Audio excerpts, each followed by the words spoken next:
To save my brother's failed dream, my family called a vote to cut me out. They grinned. Majority rules, my sister said, just watching. I grinned back and said, then let's vote on this instead. Seconds later, I dropped a paper, and the room burst into chaos. Part 2. Nodded at me. Maybe they'd come around, see Ethan's mess for what it was. I was wrong. When I stepped into the living room, it was like deja vu, same faces, same setup, but the air felt different. Thicker. Dad stood by the fireplace again. Mom sat twisting that damn dish towel. Claire avoided my eyes, and Uncle Ray cracked his knuckles like he was prepping for a fight. Ethan still wasn't there, which should have tipped me off, but I was too busy bracing myself. They were all smiling, too wide, too polished, like they'd rehearsed it. Dad cleared his throat.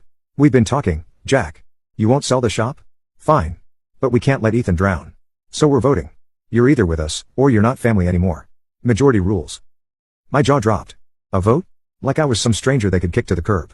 I laughed, short and bitter. You're serious? Mom nodded, her voice steady. Now it's the fairest way.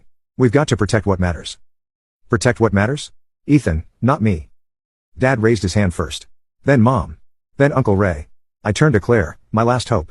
She'd cried on my shoulder when her ex left her, slept on my couch when she couldn't pay rent. Claire, I said, voice cracking. She looked at the floor, muttered sorry, Jack, and raised her hand. 4-1. Dad crossed his arms. That's it.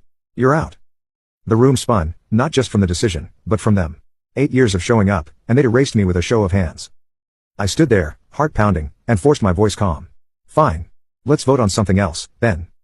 I reached into my jacket, pulled out the shop's lease, my name only, and a letter I'd typed up after the last meeting, cutting all financial ties to them. No more loans. No more favors. I vote I keep what's mine, I said, sliding the papers onto the coffee table. The smiles vanished. Dad's face went red. What the hell is this? He barked. Mom gasped. Jack, you can't. I cut her off. You started this game. I'm playing it. Uncle Ray lunged for the papers, but I snatched them back. Claire just stared, wide-eyed, like she'd finally realized what she'd done. Then the door swung open, and Ethan sauntered in, all swagger, tossing his keys on the sideboard. What did I miss? He said, grinning like he'd walked into a party.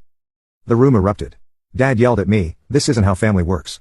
Mom started crying, clutching that towel like a lifeline.